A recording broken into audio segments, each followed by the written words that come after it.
Kejaksaan Negeri Surabaya dan Polrestabes Surabaya membenarkan pengacara Jessica Wongso yakni Yudi Wibowo adalah tersangka kasus pencemaran nama baik tahun 2013. Yudi Wibowo ditetapkan sebagai tersangka atas laporan Saul Krisdiono yang merupakan seorang guru. Kasus tersebut sempat sampai ke tangan Kejaksaan Negeri Surabaya. Namun Kejaksaan Negeri Surabaya harus mengembalikan berkas perkara Yudi Wibowo untuk dilengkapi ke Polrestabes Surabaya. Sebelumnya Yudi Wibowo telah mengajukan pra-peradilan soal kasus yang menjeratnya, tetapi Pengadilan Negeri Surabaya menolak permohonan Yudi dan tetap melanjutkan kasus itu. Kasus pencemaran nama baik ini bermula dari perkelahian antar dua orang siswa di SMP Giki tahun 2013. Saul Krisdiono menampar salah satu siswa yang sedang berkelahi. Orang tua dengan didampingi Yudi Wibowo sebagai kuasa hukum tidak terima atas perlakuan Saul terhadap anaknya dan melaporkan Saul Krisdiono ke Dinas Pendidikan Kota Surabaya bahwa aksi Saul itu seperti preman.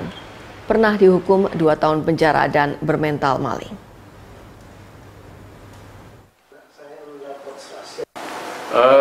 Benar, Kejaksaan Negeri Surabaya telah menerima berkas atas nama Yudi Wibowo Suginto disangka melanggar pasal 310 dan 311 KUHP yaitu pencemaran nama baik.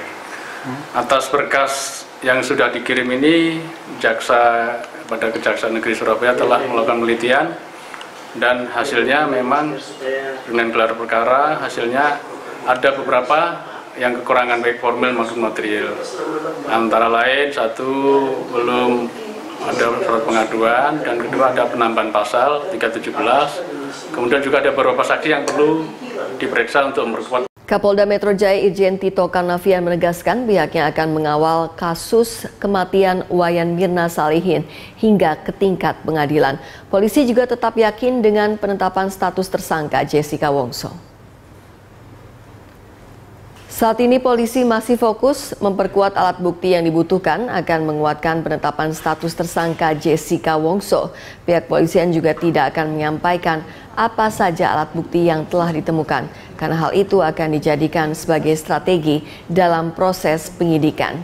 Sejauh ini, polisi masih yakin dengan penetapan tersangka pada Jessica Wongso karena telah mengantongi 2 alat bukti yang akan digunakan di persidangan. Khusus untuk Mas Jessica saya tidak ingin mengupdate apapun. Yang jelas langkah polisi di sana sudah muncul di media banyak sekali, tidak perlu diupdate lagi. Sekarang adalah fokus polisi adalah bagaimana memperkuat alat bukti, meyakinkan teman-teman jaksa ya, agar mereka yakin dan P21, dan setelah itu naik ke persidangan. Di persidangan kami akan otomatis akan all out membantu teman-teman jaksa, karena kewajiban polisi bukan hanya pada P21. Kewajiban polisi ya secara moral bahwa kasus yang sudah dilakukan tindakan upaya paksa oleh polisi itu harus kita yakinkan juga bahwa mereka tanpa melanggar azas praduga nggak bersalah. Kita akan membantu jaksa dalam satu teamwork di pengadilan untuk membuktikan siapapun juga yang dibawa ke pengadilan adalah bersalah. Berdasarkan alat bukti ya sudah ada beberapa bukti yang kalau orang menahan berarti polisi menahan berarti ada bukti yang cukup, itu 2 alat bukti minimal ya. Minimal 2 alat bukti plus keyakinan daripada penyidik. Saya nggak mau dipancing untuk menjelaskan mengenai alat bukti, ya, karena sekali lagi penyidik dalam sistem peradilan kita, penyidik memiliki strategi penyidikan. Teman-teman jaksa penuntut memiliki strategi penuntutan. Di peradilan hakim memiliki strategi untuk mengadili agar dia objektif. Karena tersangka akan berusaha ngelak, saksi mungkin akan berbohong, ya, punya strategi. Nah, pihak yang keempat yaitu tersangka dan penasihat hukumnya, pembela, itu juga memiliki strategi pembelaan. Peluru apa polisi punya, peluru apa penuntutan punya, salah satu strateginya adalah bagaimana mematahkan dalil-dalil yang dimiliki oleh penuntut. Sekarang kalau semua dibuka dari, kita masih bertandingnya nanti 4-6 bulan. Gubernur DKI Jakarta Basuki Cahayapurnama atau Ahok memenuhi panggilan jaksa untuk bersaksi dalam kasus dugaan korupsi pengadaan Unit Third Power Supply atau UPS. Ahok menjadi saksi dengan terdakwa mantan Kepala Seksi Sarana dan Prasarana Sudin Pendidikan Menengah Jakarta Selatan, Alex Usman. Ahok langsung tampil sebagai saksi pertama dalam sidang yang dipimpin oleh Hakim Ketua Sutarjo, Wakil Ketua DPRD DKI Jakarta Abraham Lunggana atau Haji Lulung, dan anggota DPRD Ongen Sangaji turut hadir dalam menyaksikan berlangsungnya jalannya persidangan. Kasus korupsi pengadaan perangkat UPS diduga merugikan keuangan daerah sebesar 186,4 miliar rupiah. Kasus ini terjadi pada tahun 2014. Ahok mengungkap keberadaan puluhan penganggaran yang nilainya masing-masing berada di kisaran 5,8 miliar rupiah dalam rincian APBD Perubahan DKI tahun 2014. Diduga keberadaan penganggaran itu terjadi saat kisru antara pemerintah Provinsi DKI dan DPRD DKI terkait pengesahan APBD tahun 2015 pada awal tahun lalu.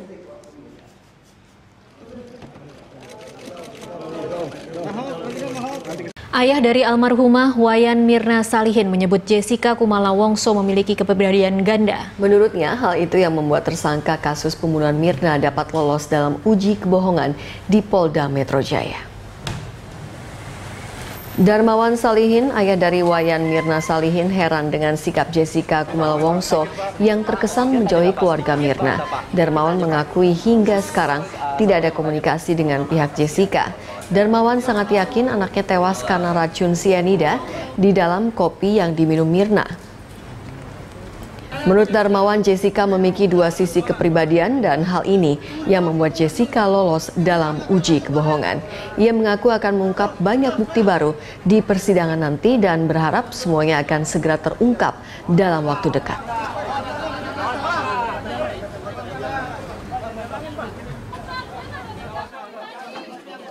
Dia punya kepribadian ganda, sisi gelap dan sisi yang normal. Saya bilang tenang banget itu orang. Kalau sisi gelapnya itu dikeluarkan sama dia, lie detektor juga mungkin kalah kali ya. Saya nggak tahu. Tenang banget lihatnya. Iya itu kayak orang. Anda menyaksikan News Update pukul 17 waktu Indonesia Barat. Dita Aditya Ismawati, korban kasus penganiayaan yang diduga dilakukan oleh anggota DPR RI Masinton Pasaribu, bungkam setelah menjalani pemeriksaan di Bareskrim Mabes Polri. Dita diperiksa selama 4 jam. Dita keluar dari gedung Bareskrim Mabes Polri ditemani dua kuasa hukum dari LBH Apik. Dita dan dua pengacaranya bungkam ketika awak media menanyakan materi pemeriksaan. Hingga saat ini polisi masih mendalami kasus penganiayaan yang dialami Dita. Kedua pihak, baik Dita dan Masinton, telah melaporkan kasus ini ke Bareskrim Polri. Pihak polisian pun tidak mempermasalahkan masalah kronologis yang berbeda dari keterangan keduanya dan memastikan akan menyelidiki kasus penganiayaan tersebut secara mendalam. Tadi diperiksa apa aja Mbak, pertanyaan dari penyidik? BAP. Mbak? Enggak ngasih statement ya Mas. Ibu Jarot, pemirsa akhirnya mengundurkan diri dari jabatannya sebagai salah satu anggota Dewan Informasi Strategis dan Kebijakan Badan Intelijen Negara. Banyu mengundurkan diri setelah ia mengunggah foto pengangkatannya di sosial media Pet. Ayah Banyu Biru, Eros Jarot, mengatakan pengunduran diri Banyu Biru sebagai bentuk tanggung jawab pasca peristiwa unggah surat di Pet. Eros menambahkan peristiwa ini menjadi pelajaran berharga bagi Banyu Biru. Banyu Biru mengumbar SK pengangkatan dirinya sebagai anggota DISK BIN ke media sosial Pet pribadinya.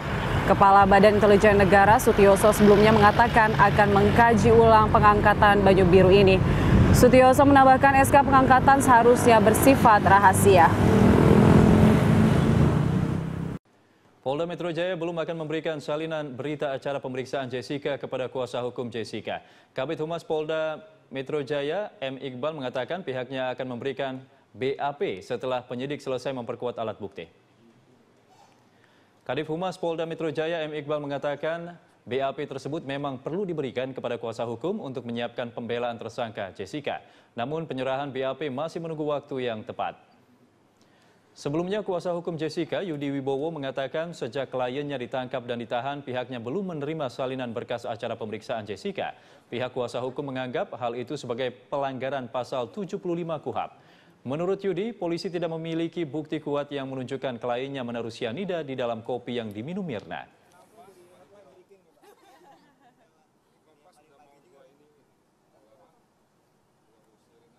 Tersangka atau pihak pembela ya dengan kepentingan pembelaannya berhak meminta salinan itu. Betul, tetapi tidak diatur waktunya. Waktunya tidak diatur secara teknis di dalam KUHP itu, makanya penyidik belum belum menyampaikan. Ini adalah strategi kami, strategi dan sekali lagi strategi teknis dan taktis proses penyidikan oleh penyidik. Pasti akan diserahkan. Ayah dari almarhumah Wayan Mirna Salihin menyebut Jessica Kumala Wongso memiliki kepribadian ganda. Menurutnya, hal itu yang membuat tersangka kasus pembunuhan Mirna dapat lolos dalam uji kebohongan di Polda Metro Jaya. Darmawan Salihin, ayah dari Wayan Mirna Salihin, heran dengan sikap Jessica Kumala Wongso yang terkesan menjauhi keluarga Mirna. Darmawan mengakui hingga sekarang tidak ada komunikasi dengan pihak Jessica. Darmawan sangat yakin anaknya tewas karena racun sianida di dalam kopi yang diminum Mirna. Menurut Darmawan, Jessica memiliki dua sisi kepribadian dan hal ini yang membuat Jessica lolos dalam uji kebohongan. Ia mengaku akan mengungkap banyak bukti baru di persidangan nanti dan berharap semuanya akan segera terungkap dalam waktu dekat.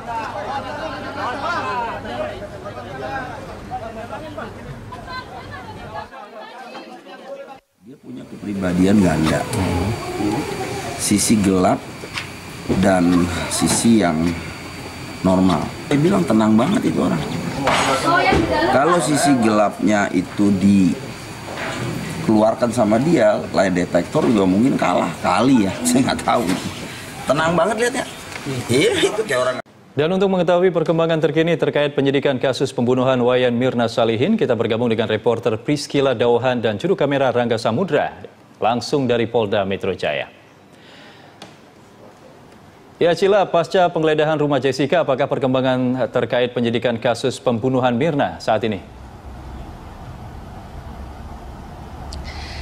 Iya, Andra, benar sekali. Setelah Polda Metro Jaya melakukan penggeledahan di rumah Jessica di Sunter, Jakarta Utara, pada hari ini juga Polda Metro Jaya mengagendakan memeriksa beberapa saksi untuk menambah bukti-bukti baru dalam kasus ini. Pada hari ini Polda Metro Jaya memeriksa 3 orang, yakni suami dari Mirna, yakni Arif Sumarko, serta adik kembar Mirna, Sandy, serta teman dari Mirna, yakni Hani. Dan 2 orang di antaranya, yakni suami dari Mirna, Arif Sumarko, dan juga adik kembarnya Sandy, telah usai diperiksa oleh penyidik Subdit Jatanras Polda Metro Jaya sekitar 6 jam lamanya, yang dari pukul 10 pagi hingga pukul 4 sore tadi. Dan memang setelah keluar tadi, kedua orang tersebut dengan jelas mengatakan bahwa apa yang dikatakan oleh Jessica semuanya adalah bohong, dan mereka pun berharap agar Polda Metro Jaya benar-benar bisa menghukum Jessica seberat-beratnya, karena sudah jelas menurut mereka Jessica lah yang membunuh Mirna dalam kasus ini. Selain itu juga Polda Metro Jaya juga melakukan penggeledahan untuk kedua kalinya dalam kasus ini dengan menggeledah rumah Jessica di Sunter, Jakarta Utara. Dan oleh karena itulah mengapa polisi melakukan ini, dengan maksud supaya polisi dapat menemukan bukti-bukti baru untuk memperkuat bukti-bukti yang telah ada, supaya nantinya bukti-bukti ini tidak dapat disangka lagi di pengadilan. Karena kita ketahui meskipun Jessica telah ditetapkan sebagai tersangka, namun hingga saat ini polisi masih terus mencari bukti-bukti tambahan. Andra. Baik, Priscila, terima kasih atas laporan Anda. Priscila Dauhan dan juru kamera Rangga Samudra melaporkan langsung dari Polda Metro Jaya. Keluarga Mirna Salihin berharap Jessica dihukum seberat-beratnya. Hal itu diungkapkan oleh adik kembar Mirna, Sandy, dan suami Mirna, Arif Sumarko, usai diperiksa penyidik Subdit Jatanras Polda Metro Jaya hari ini. Usai diperiksa selama hampir 6 jam, adik kembar Mirna, Sandy, menegaskan semua yang dikatakan Jessica adalah bohong. Begitu juga dengan suami Mirna, Arif Sumarko, yang meminta polisi menghukum Jessica seberat-beratnya. Keduanya meminta polisi bisa mengungkap dan menjelaskan peran serta motif pelaku pembunuhan Mirna.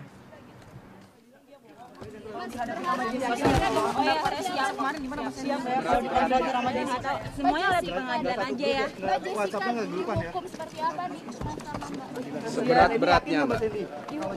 Seberat-beratnya. Ya, pokoknya Jessica dihukum seberat-beratnya deh pokoknya. Bener nggak Mbak yang cuma di WhatsApp itu Mbak? Aduh itu saya nggak tahu. Semuanya lihat di pengadilan aja ya. Mbak Jessica dihukum seperti apa nih sama Mbak? Seberat-beratnya Mbak. Seberat-beratnya.